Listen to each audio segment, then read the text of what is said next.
رمضان کے روزے رکھنا ہر مسلمان بالغ، عاقل، صحت مند مرد و عورت پر فرض ہے، جس کی ادائیگی کے ذریعے خواہشات کو قابو میں رکھنے کا عبور حاصل ہوتا ہے، اور وہی تقویٰ کی بنیاد ہے۔ جیسے کہ اللہ تعالیٰ نے قرآن کریم میں ارشاد فرمایا، اے ایمان والو، تم پر روزے فرض کیے گئے ہیں جس طرح تم سے پہلے لوگوں پر فرض کیے گئے تھے، تاکہ تم متقی بن جاؤ۔ اس میں یہ کہا جا رہا ہے کہ زندگی میں تقویٰ پیدا کرنے کے لیے روزے کا بڑا اثر ہے۔ اسی ماہ مبارک میں ایک بابرکت رات میں قیامت تک آنے والے تمام مسلمانوں کی رہنمائی کے لیے اللہ تعالیٰ کی کتاب قرآن کریم نازل ہوئی، جس سے استفادہ کی بنیادی شرط ہی تقویٰ ہے۔ اللہ تعالیٰ کا ارشاد ہے کہ یہ کتاب ایسی ہے کہ اس میں کوئی شک نہیں، یہ ہدایت ہے متقیوں یعنی کہ اللہ سے ڈرنے والوں کے لیے۔ غرض رمضان اور روزہ کی بنیادی مقصد بھی تقویٰ ہے۔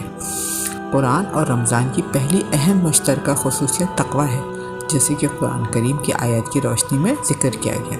دوسری مشترک خصوصیت شفاعت ہے۔ حضور اکرم صلی اللہ علیہ وسلم نے ارشاد فرمایا کہ روزہ اور قرآن کریم دونوں بندہ کے لیے شفاعت کرتے ہیں۔ روزہ عرض کرتا ہے، یا اللہ، میں نے اس کو دن میں کھانے پینے سے روکے رکھا، میری شفاعت قبول کر لیجیے۔ قرآن کہتا ہے، یا اللہ، میں نے رات کو اس کو سونے سے روکا، میری شفاعت قبول کر لیجیے۔ دونوں کی شفاعت قبول کر لی جائے گی۔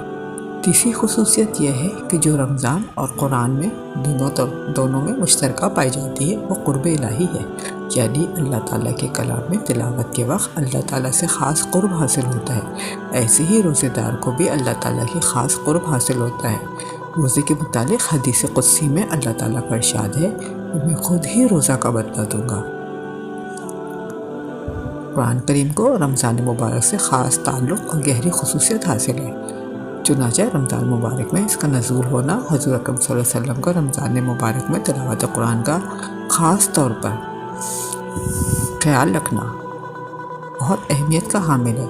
حضرت جبرائیل علیہ السلام کا رمضان مبارک میں نبی اکرم صلی اللہ علیہ وسلم کو قرآن کا دور کرانا، تراویح میں ختم قرآن کا اہتمام کرانا، مساجد میں صحابہ کرام رضی اللہ عنہ اور بزرگان دین کو رمضان میں تلاوت کا خاص اہتمام کرنا، یہ سب امور اس خصوصیت کو ظاہر کرتا ہے۔ لہٰذا اس میں کثرت سے تلاوت قرآن میں مشغول رہنا چاہیے۔ ماہ رمضان کا قرآن کریم سے خاص تعلق ہونے کی سب سے بڑی دلیل قرآن کریم کا ماہ رمضان میں نازل ہونا ہے۔ اس ماہ مبارک کی برکت رات میں اللہ تعالیٰ سے لوح محفوظ سے دنیا میں نازل فرمایا، اور اس کے بعد حسب ضرورت تھوڑا تھوڑا حضرت اکرم صلی اللہ علیہ وسلم پر نازل ہوتا رہا، اور تقریباً 23 سال کی عرصے میں قرآن کریم مکمل نازل ہوا۔ قرآن کریم کے علاوہ تمام صحیفے بھی رمضان میں نازل ہوئے۔ روایت سے معلوم ہوتا ہے کہ صحابہ و تابعین رمضان مبارک میں قرآن کریم کے ساتھ خصوصی شغف رکھتے تھے۔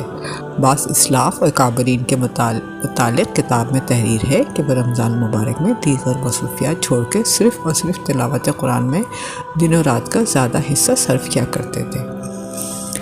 اسلاف سے منقول ہے کہ وہ ماہ رمضان اور خاص کر آخری عشرے میں 3 دن یا 1 دن میں قرآن کریم مکمل فرماتے تھے۔ رمضان کے مبارک مہینے میں ختم قرآن کے اتنے واقعات کتابوں میں منقول ہیں کہ وہ ماہ رمضان اور خاص کر کے آخری عشرے میں قرآن کریم کا زیادہ سے زیادہ حصہ گزارتے تھے۔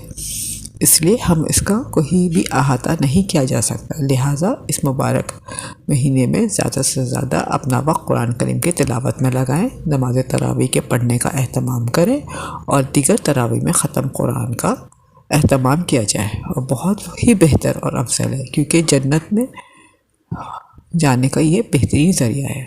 اور حدیث میں ہے کہ ہر سال ماہ مبارک میں آپ صلی اللہ علیہ وسلم حضرت جبرائیل علیہ السلام کے ساتھ قرآن کے نازل شدہ حصوں کو ورد کیا کرتے تھے۔ جس سال آپ صلی اللہ علیہ وسلم کا انتقال ہوا، اس سال آپ صلی اللہ علیہ وسلم نے 2 بار قرآن کریم کا دور فرمایا۔ ماہ رمضان کے بعد تلاوت قرآن کا روزانہ اہتمام کریں، نیز علماء کرام کی سرپرستی میں قرآن کریم کو سمجھ کر پڑھنے کی کوشش کریں۔ قرآن کریم میں وارد احکام و مسائل کو سمجھ کر عمل کرنے کی کوشش کریں اور دوسروں تک پہنچائیں۔ اگر ہم قرآن کریم کے معنی و مفہوم سمجھ نہیں پا رہے تب بھی ہمیں اس کی تلاوت کرنی چاہیے، کیونکہ قرآن کی تلاوت بھی مطلوب ہے۔ حضور اکرم صلی اللہ علیہ وسلم نے ارشاد فرمایا، جو شخص ایک حرف قرآن کا پڑھ لے، اس کے لیے حرف کے عوض 1 نیکی اور 1 نیکی کا اجر 10 نیکی کے برابر ملتا ہے۔